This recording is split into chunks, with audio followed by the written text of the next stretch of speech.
জিনাতুল হায়াতিদ দুনিয়া। কিছু কিছু জিনিসের প্রতি আকর্ষণ মানুষের জনমভর, এর মধ্যে একটা হচ্ছে সন্তান সন্ততি।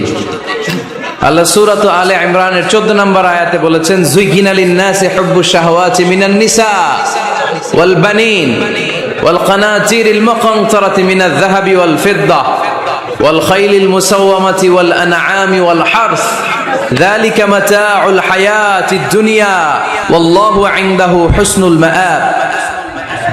নারী, গাড়ি, বাড়ি, স্থাবর অস্থাবর সম্পত্তি, সন্তান সন্ততি, এগুলো প্রাপ্তির আকাঙ্ক্ষা, এগুলোর প্রতি আকর্ষণ মানুষের জনমভর। আমরা সবাই এগুলো চাই, ঠিক কিনা?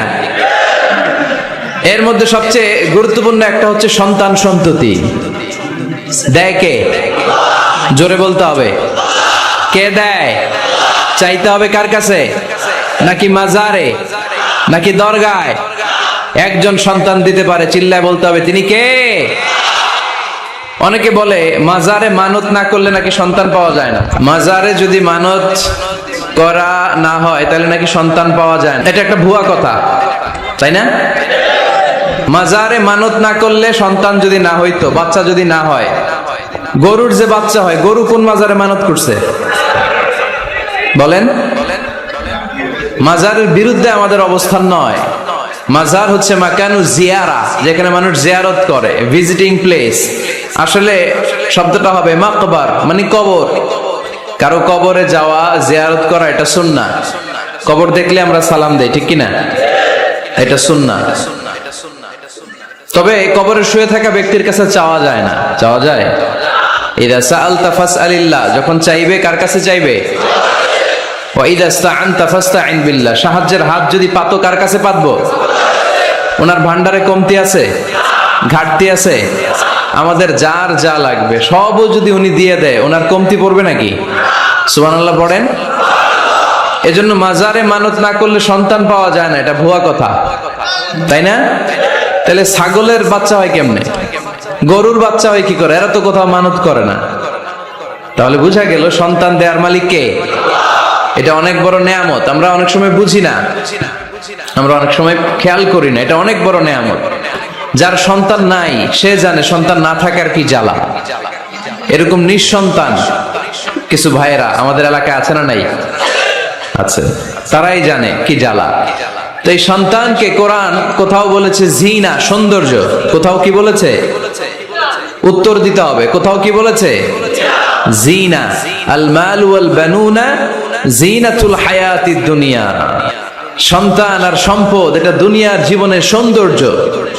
ছোট ছেলে মেয়েরা, সোনামণিরা না থাকলে পৃথিবীতে কোনো সৌন্দর্য থাকতো?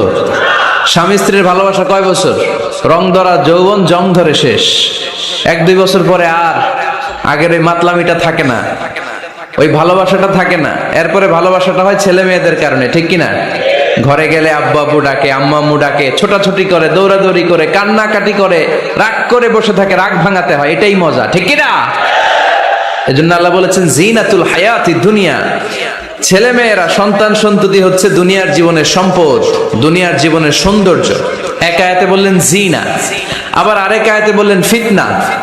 ইন্নামা আমওয়ালুকুম ওয়া আওলাদুকুম ফিতনা। তোমাদের সম্পদ, তোমাদের ছেলে মেয়েগুলো যেমনি সৌন্দর্য, আবার অন দা আদার হ্যান্ড তারা তোমাদের জন্য ফিতনা। কারণ এই সন্তানের মুখে খাবার তুলে দেওয়ার জন্য অনেক বাবা হারাম পন্থায় উপার্জন করে, এরকম আছে না নাই? তাহলে ওই সন্তান শুধু জিনা না, ওই সন্তান ফিতনা। এই সন্তানের কারণে বাবা দুনিয়ায় ফিতনায় পড়ে গিয়েছে, ফিতনায় জড়িয়েছে। আবার আরেক আয়াতে আল্লাহ বললেন আদুওয়া। কখনো কখনো সন্তান সন্ততি এগুলো হয়ে যায় শত্রু, বাবা মায়ের জন্য শত্রু। অনেক বাবা আছে ছেলের জন্য জাহান্নামে যাবে, আছে না নাই? অনেক ছেলে আছে বাবার জন্য জাহান্নামে যাবে। কিয়ামতের দিন বাবা ছেলেরে পরিচয় দিবে না, ছেলে বাবারে পরিচয় দিবে না, একে অপরের শত্রু হয়ে যাবে, ঠিক কিনা? কারণ দিনটা বড্ড ভয়ঙ্কর, কেউ কাউরে চিনবে না। সেদিন হবে 50,000 বছরের সমান একটা দিন। সবার মুখে একটাই চিৎকার, ইয়া নাফসি ইয়া নাফসি।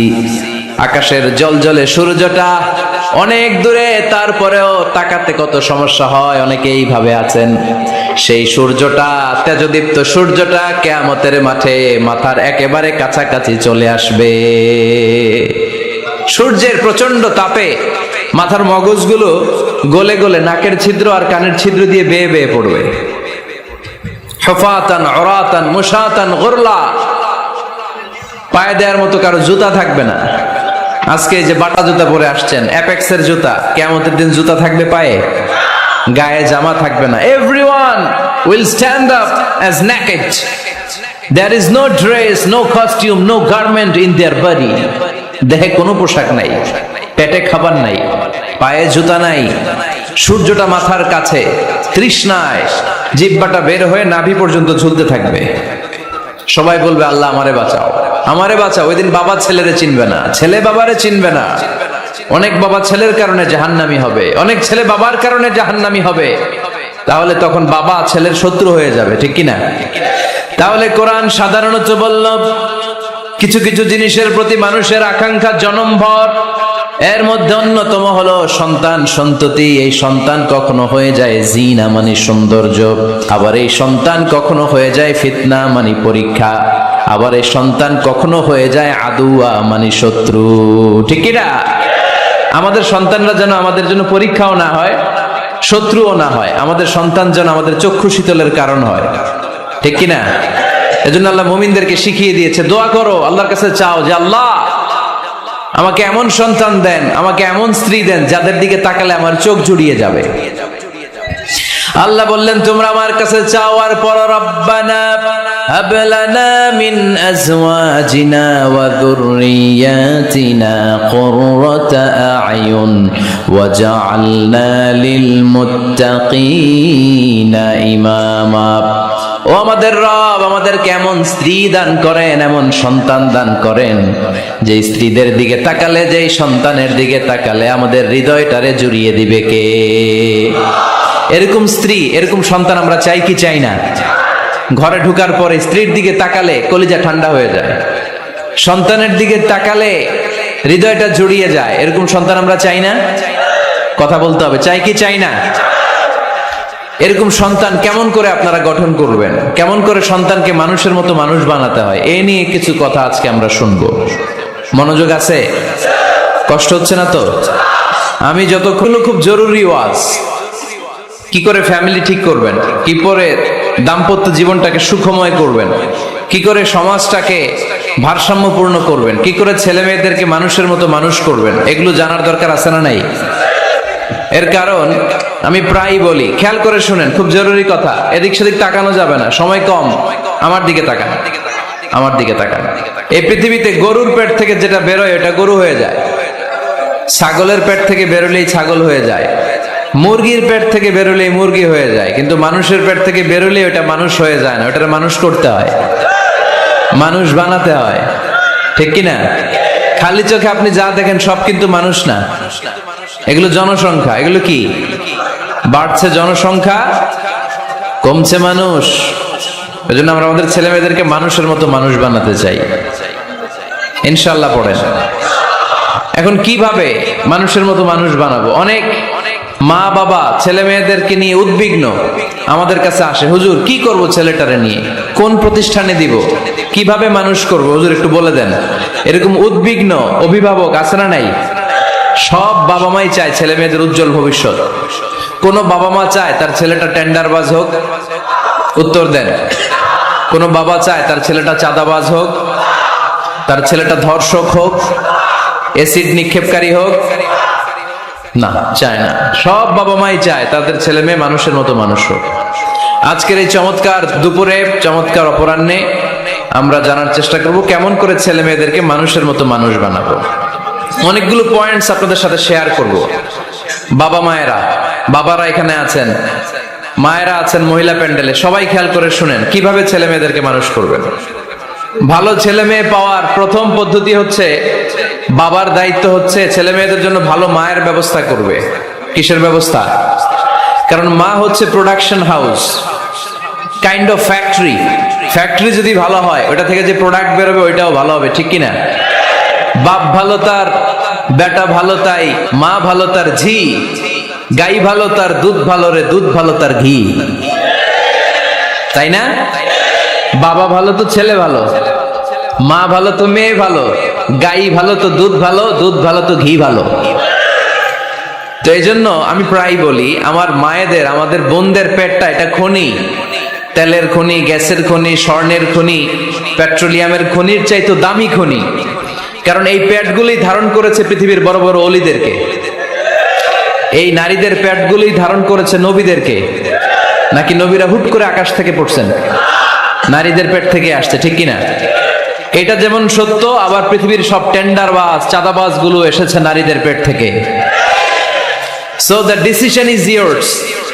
তো আপনাদের, আপনাদের ঘরের এই মাকে, এই বোনকে আপনি কিভাবে তাদের যত্ন নেবেন, কিভাবে তাদেরকে কোরআন সুন্নাহর পথে রাখবেন, এই দায়িত্ব আপনার।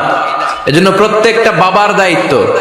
তোমরা ইয়াং যারা, আমার কলেজের টুকরা যুবক ছেলেরা, এখনো তো ভবিষ্যৎ প্রজন্ম তোমার বউয়ের পেট দিয়ে আসবে।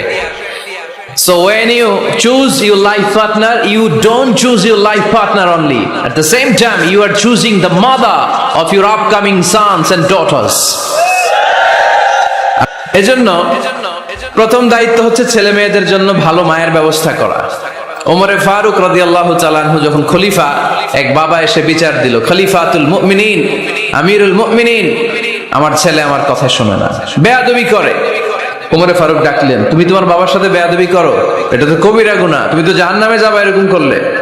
ছেলে বলে, হ্যাঁ আমিরুল মুমিনিন, সব দায়িত্ব কি আমাদের? বাবা মার দায়িত্ব নাই? ওমরে ফারুক বললেন, আছে। কি দায়িত্ব আছে? ওমরে ফারুক বললেন, বাবার তিনটা দায়িত্ব। নাম্বার 1, আইয়ানতাকিয়া উম্মা, বাবা তার ছেলের জন্য ভালো মায়ের ব্যবস্থা করবে। আইয়ুহসিনা ইসমা, ভালো নাম রাখবে। আইয়ুআল্লিমাহুল কিতাব, কোরআন শিক্ষা দিবে। এবার ছেলে বলে, শোনেন, আমার আব্বাই তিনটার একটাও করে নাই, তিনটার একটাও করে নাই, আর বিচার দিতে আসছে আমার নামে।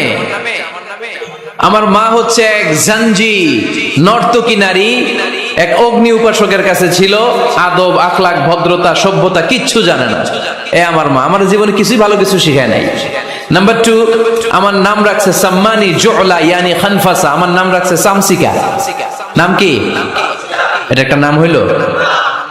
ওয়ালাম ইউআল্লিমনি হারফাম মিন কিতাবিল্লাহ, আল্লাহর কিতাবের একটা অক্ষর আমার শিখায় নাই।